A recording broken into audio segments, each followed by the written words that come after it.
नमस्कार। इस समय मध्य प्रदेश की जो दतिया सीट है वो लगातार चर्चाओं में है, क्योंकि जिस तरीके से नरोत्तम मिश्रा जो बीजेपी के सबसे कद्दावर नेता थे, उनका टिकट कट जाता है और उसके बाद में तमाम तरह का हो हंगामा हुड़दंग यहाँ पर होता हुआ नजर आता है। सड़क जाम कर दी जाती है और बीजेपी को ये अल्टीमेटम नरोत्तम मिश्रा के समर्थक देते हुए दिखाई पड़ते हैं कि अगर आपने 24 घंटे के अंदर टिकट नरोत्तम मिश्रा को नहीं दिया तो फिर आप इसका बुरा अंजाम भुगतोगे। और इसी तर्ज पर तमाम तरह का विरोध प्रदर्शन भी हुआ, सड़कें जाम हुई, लेकिन बीजेपी की तरफ से कहा गया कि अगर टिकट दिया गया है तो बड़ा सोच समझ कर दिया गया है। और इसके बाद नरोत्तम मिश्रा की मुलाकात जो है वो सीएम मोहन यादव से होती है और उसके बाद नरोत्तम मिश्रा भी तमाम तरह से अपना जो रुख है वो यहाँ पर बहुत सहज करते हुए नजर आते हैं, बहुत डाउन करते हुए दिखाई पड़ते हैं। और अब वो ये कहते हैं कि दतिया उपचुनाव में बीजेपी की बड़ी जीत होने वाली है। और इन सब चर्चाओं के बीच में एक नाम उभर कर सामने आता है, ज्योतिरादित्य सिंधिया का। केंद्र सरकार में मंत्री हैं, पूर्व कांग्रेसी नेता हैं जो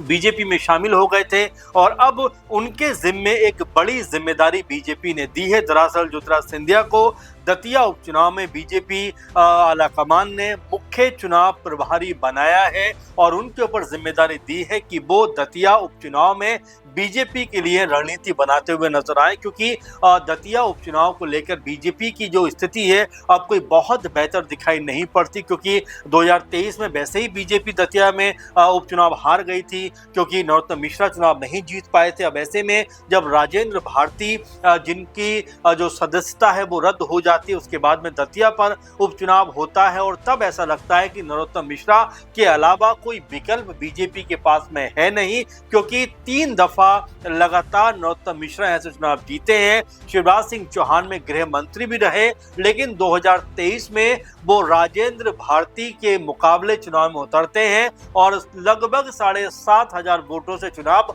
हार जाते हैं। चुनाव हारने के बाद भी जो है ये कहा जा रहा था कि नरोत्तम मिश्रा की जो पकड़ है वो मजबूत रहेगी, लेकिन उसके बाद में देखा गया कि नरोत्तम मिश्रा लगातार दरकिनार किए जाते रहे। पार्टी की जो मेन स्ट्रीम होती है उससे वो अलग थलग दिखाई पड़े और अब जब उपचुनाव होने की सुगबुगाहट तेज हुई, चर्चाएं आई, उस वक्त ऐसा लगा कि नरोत्तम मिश्रा को ही टिकट मिलेगा और बाकायदा नरोत्तम मिश्रा ने इसके लिए तमाम जगह पर जाकर प्रचार प्रसार भी शुरू कर दिया, लोगों से मुलाकातें भी शुरू कर दी, यानी चुनाव तैयारी भी कर दी। लेकिन जब नाम सामने आता है तो ये नाम आशुतोष तिवारी का नाम सामने होता है और आशुतोष का नाम सामने आने के बाद नरोत्तम मिश्रा के जो चेहरे का रंग है वो भी उड़ता हुआ दिखाई पड़ता है। और ना सिर्फ नरोत्तम मिश्रा बल्कि उनके तमाम जो समर्थक हैं उनकी भी हवाइयां उड़ती हुई दिखाई पड़ती है, क्योंकि वो ये मानकर चल रहे थे कि टिकट तो सिर्फ नरोत्तम मिश्रा को ही मिलेगा। लेकिन बीजेपी आला कमान ने जिस तरह से फैसला पलटते हुए यहाँ पर आशुतोष तिवारी को टिकट दिया, उसके बाद वे जो नरोत्तम मिश्रा समर्थक थे उनके बीच में एक नाराजगी देखने को मिली, एक जो है लगातार ये रुख देखने को मिला जहां पर वो इस फैसले से कतई खुश नहीं थे। और उसके बाद में खुद नरोत्तम मिश्रा को सामने आना पड़ा कि भाई कोई भी उपद्रव ना करे, जो पार्टी ने फैसला किया है वो सही फैसला है और हमें सबको यहाँ पर बीजेपी के साथ खड़ा रहना पड़ेगा। लेकिन अब जिस तरह सिंधिया की यहाँ पर एंट्री हुई है, सिंधिया की एंट्री यहाँ पर कराए जाने का मकसद क्या है? क्या ये मकसद है कि यहाँ पर कांग्रेस पार्टी के जो नेता थे राजेंद्र भारती वो चुनाव जीते थे, क्या उनकी वजह से यहाँ पर रणनीति बनाने के लिए ज्योतिरादित्य सिंधिया को भेजा है? एक बात। दूसरी बात ये कि क्या आशुतोष तिवारी अभी बहुत ज्यादा अनुभवी नेता नहीं है, बहुत ज्यादा लोकप्रिय नेता नहीं है, ऐसे में उनको मजबूत करने के लिए, उनको सहारा देने के लिए, उनके साथ में खड़े रहने के लिए ज्योतिरादित्य सिंधिया की यहाँ पर एंट्री हुई है। तो कुल मिला जुलाकर इस पूरे वाक्य से ऐसा लगता है कि सिंधिया की जो अब मजबूती है वो बीजेपी के अंदर बढ़ती हुई दिखाई पड़ रही है, क्योंकि आला कमान भी चाहता है कि सिंधिया ऐसे मौकों पर पार्टी के लिए मजबूती के साथ में काम करते हुए दिखाई पड़े। क्योंकि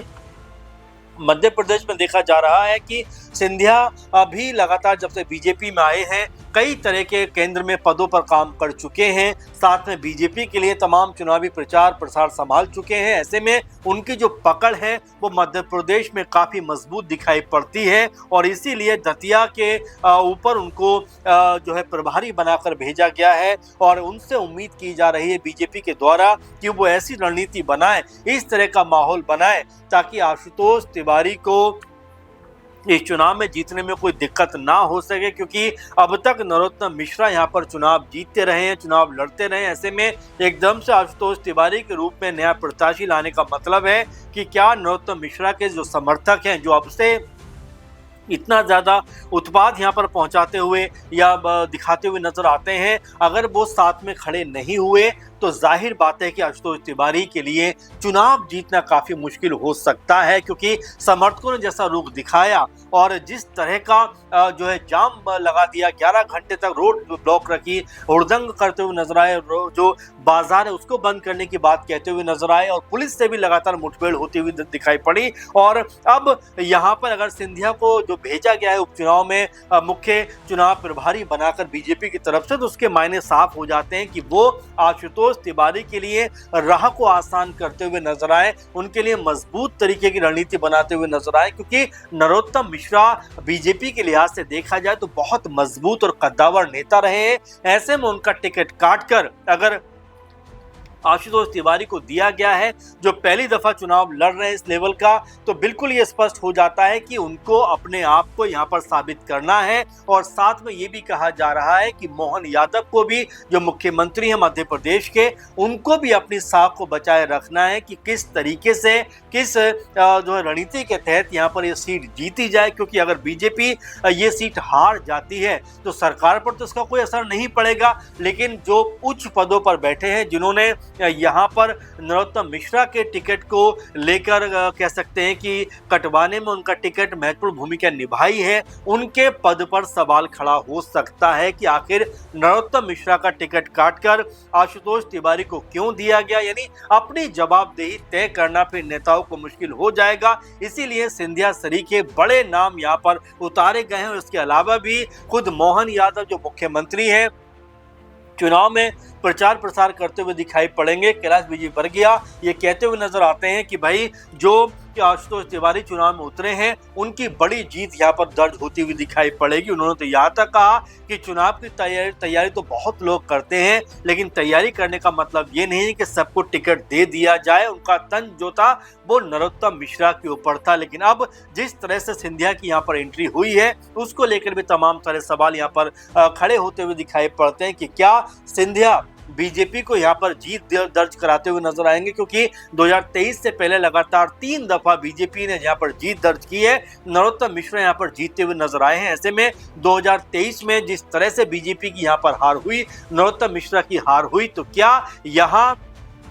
जो सिंधिया जीत का कोई मूल मंत्र दे पाएंगे, अपने आप में ये देखने वाली बात होने वाली है, क्योंकि सिंधिया लगातार मजबूत और लोकप्रिय चेहरा रहे हैं मध्य प्रदेश में पॉलिटिकल लिहाज से। और ऐसे में अगर सिंधिया को जो है दतिया उपचुनाव में बीजेपी ने मुख्य चुनाव प्रभारी बनाकर भेजा है, तो इसके मायने स्पष्ट हो जाते हैं कि वो यहाँ पर कोई ऐसी रणनीति बनाएंगे, कोई जीत का ऐसा फॉर्मूला देंगे जिसके बाद आशुतोष तिवारी, जिनको यहाँ पर नरोत्तम मिश्रा की जगह उतारा गया है, उनके लिए राह जो है वो आसान होती हुई दिखाई पड़ेगी। अब देखना यही होगा कि 13 जुलाई के बाद जब नामांकन प्रक्रिया लगभग समाप्त हो जाएगी और 15-16 के बाद में लगातार प्रचार प्रसार शुरू हो जाएगा, उस दौरान सिंधिया किस तरह का माहौल बनाते हुए नजर आते हैं और बाकी बीजेपी के जो नेता हैं वो किस तरह से यहाँ पर आशुतोष तिवारी का समर्थन और साथ देते हुए दिखाई पड़ते हैं। और सबसे बड़ी बात कि नरोत्तम मिश्रा की क्या भूमिका इसमें होने वाली है, क्या आशुतोष तिवारी के लिए